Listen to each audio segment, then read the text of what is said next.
বিগ্রহ তোমাকে ইংল্যান্ডে নিয়ে যেতে দেব না, কেননা এটা আমাদের দেশের সম্পদ। শুধু অর্থ দিয়ে বিচার করা যায় না।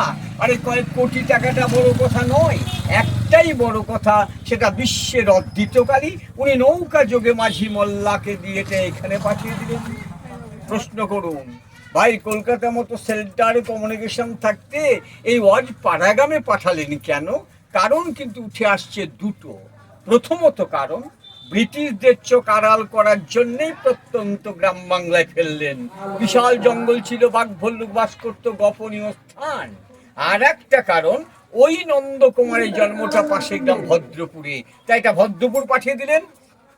কিন্তু মাঝি মোল্লারা এই বিগ্রহটাকে ওই ভদ্রপুর রাজবাড়ির মধ্যে বন্দি রাখতে পারেননি, হয়তো বাইরের ইচ্ছে জাগিনি, সকলের সঙ্গে মিশতে চেয়েছেন। ওই যে বটগাছটা গিয়েছিলেন, একটা গ্রিল দিয়ে ঘেরা আসন দেখেছেন, কটা স্তর লক্ষ্য করেননি? তিনখানা। ওটাই মায়ের আদি আসন। 1772 সালে মাকে নদীপথে নিয়ে এসে ওই আসনে প্রথম নামিয়েছিলেন। ওই আসনটা তিনখানা স্তর, তার মানে কি? শত রজতম, সাত্বিকতা, রাজস্বিকতা, তামসিকতা।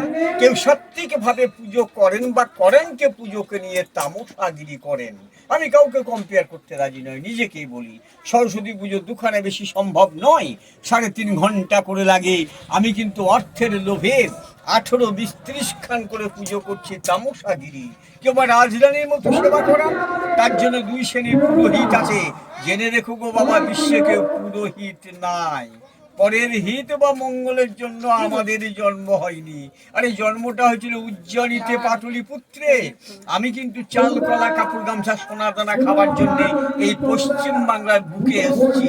আমি পূজারি। পূজারি 2 প্রকার, এক আচার্য এক উপাধ্যায়। তাহলে একদেশং তু বেদস্য বেদাঙ্গ ন্যাপি বাপুনো যো অধ্যাপয়তি বিদ্যার্থম উপাধ্যায় সৌচ্যতে। যারা বৃত্তির জন্য, সংসার প্রতিপালনের জন্য পুজো করেন, আগেই কিন্তু বাঁকা চোখে দেখে নেন চাল ডাল তৈরি কাপড় গামছা দক্ষিণা কতটা দিয়েছে। তাই তো আমি সবাইকে বলি, ওরে বাবা, উত্তম সদ্ভাব ব্রহ্ম ধ্যান ভাবস্তু মধ্যম স্তবস্তুতি অধম ভাব পূজা ভাব ধমা ধমা। উত্তম সদ্ভাব ব্রহ্ম, ব্রহ্মকে চিন্তা করুন। এক ব্রহ্ম, দ্বিতীয় নাস্তি। ব্রহ্ম থেকে সব সৃষ্টি, দুর্গা, কালী, তারা, শিব সব এক। নিজেকে প্রশ্ন করুন তো, আমরা কে? আমরা সবাই তো শ্রীনন্ত বিশ্বে অমৃতস্য পুত্রা।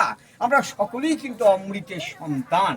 ওই স্বার্থ সিদ্ধি চরিতার্থ করতে হোক, কর্ম অনুসারী হোক, আমরা এই শ্রেণী বিন্যাস করেছি কি, যাতে ব্রাহ্মণ, ক্ষত্রিয়, বৈশ্য, শূদ্র। এই যে আমার গলায় পরিচয়টা আছে, আমি কি ব্রাহ্মণ? আমি আগেই ক্ষমা প্রার্থী রে বাবা, আমি ব্রাহ্মণ নই, আমি বিপ্রবাদী। কেন? বেদপঠেতে ব্রাহ্মণ, যিনি বেদপাঠ করছেন তিনি ব্রাহ্মণ। ব্রহ্ম জনতি যথ, যার ব্রহ্মজ্ঞান হয়েছে। আমার তো ব্রহ্মজ্ঞানই হয়। তাহলে আমি কি? জন্মনি জয়তি শূদ্র সংস্কারাদি দ্বিজ। মায়ের পেট থেকে হলাম শূদ্র রূপে, সংস্কারে দ্বিজে এলাম, 2 বার জন্ম হলো, কিন্তু ব্রহ্মত্ব অর্জন করতে পারিনি রে বাবা। যদি ব্রহ্মত্ব অর্জন করতে পারতাম, তাহলে এই পৈতাধারী অহংকারী ব্রাহ্মণ বেলুর মঠ, সারগাছি, নরেন্দ্রপুর মিশনে গিয়ে বাবা কাকে পুজো করছো? ওই নরেন্দ্র